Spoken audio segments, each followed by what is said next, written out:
Saya harus katakan saya setuju dengan Bapak yang tadi sampaikan. Ini adalah, Bapak Ibu yang hadir di sini adalah korban penipuan dari kepengurusan bagian yang lalu, Pak. Terima kasih Pak Yahya. Yang saya hormati Bapak Ibu pimpinan dan anggota Komisi 9, Bapak Ibu yang hadir pada kesempatan hari ini untuk menyampaikan aspirasi dan kegelisahan. Saya ingin sebelumnya membahas tujuan utama dari program ini apa? Apa tujuan utama dari program MBG yang dicanangkan oleh Bapak Presiden sekitar 2 tahun yang lalu? Tujuan utama dari program MBG adalah memperbaiki kondisi gizi pada anak-anak Indonesia. Karena masih ditemukan ada anak-anak yang malnutrisi, ada anak-anak yang kondisinya dalam kondisi gizi buruk, dan lain sebagainya. Oleh karena itu, sejak awal, saya sebetulnya sudah melihat desain dari program ini sudah bermasalah. Belum lagi tata kelola yang kita lihat sangat-sangat amburadul, yang terbukti ketika 3 pimpinan BGN ditangkap oleh kejaksaan, terbukti terjadi berbagai permasalahan penyelewengan, termasuk jual beli titik dan lain sebagainya. Ya, saya ingin mengajak kita semua di sini untuk sebentar dengan kepala dingin kita berhitung secara rasional bahwa hari ini menurut data yang diberikan oleh pemerintah kepada kita sudah ada 27.800 dapur yang beroperasi. Ya.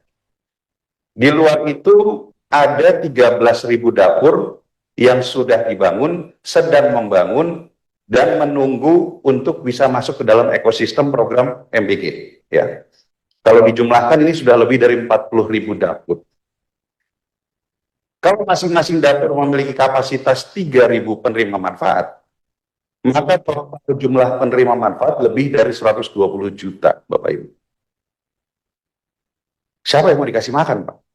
120 juta. Artinya ini kan ada kesalahan tata kelola, ada kesalahan penentuan titik oleh teman-teman di BGN di periode yang lalu, asal-asalan, Pak. Maka dari itu kan ada kecurigaan, bahkan dibuktikan ada jual beli titik dan lain sebagainya.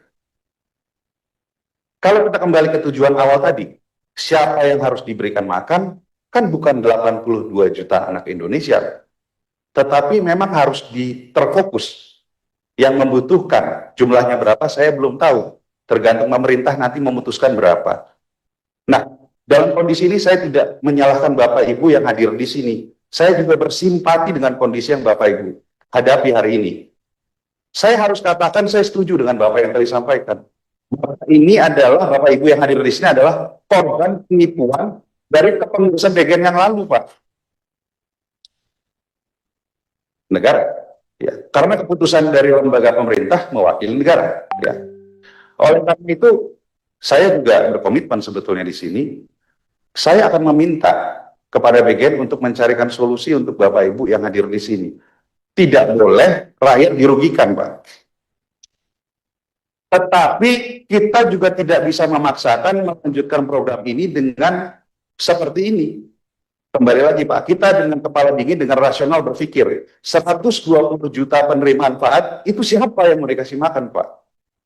Kalau ada, apakah negara mampu memberikan makan untuk 120 juta anak, orang? Nah, tunggu sebentar. Apakah mampu negara memberikan makan, punya anggaran untuk itu? Tadi saya lihat ya, di sini ada asisten satu dari mana Pak? Pemerintah Provinsi Sumatera Barat. Bapak pasti tahu, Bapak juga pasti tahu kan, pemerintah daerah, termasuk di wilayah Bapak, kesulitan nggak fiskalnya hari ini? Kesulitan. Seluruh pemerintah daerah, baik itu gubernur, bupati, keluhannya sama Pak.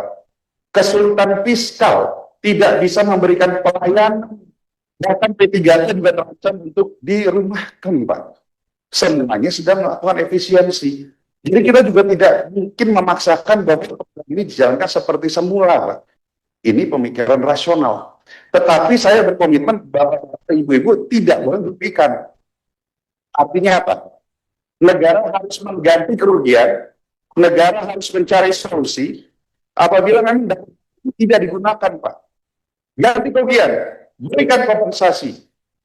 Ya, kalau tidak, tidak diberikan kompensasi, saya ditunda, Pak. Saya ditunda, Pak. Gugat negara. Gugat investasi, karena prinsip utamanya adalah negara tidak merugikan rakyat.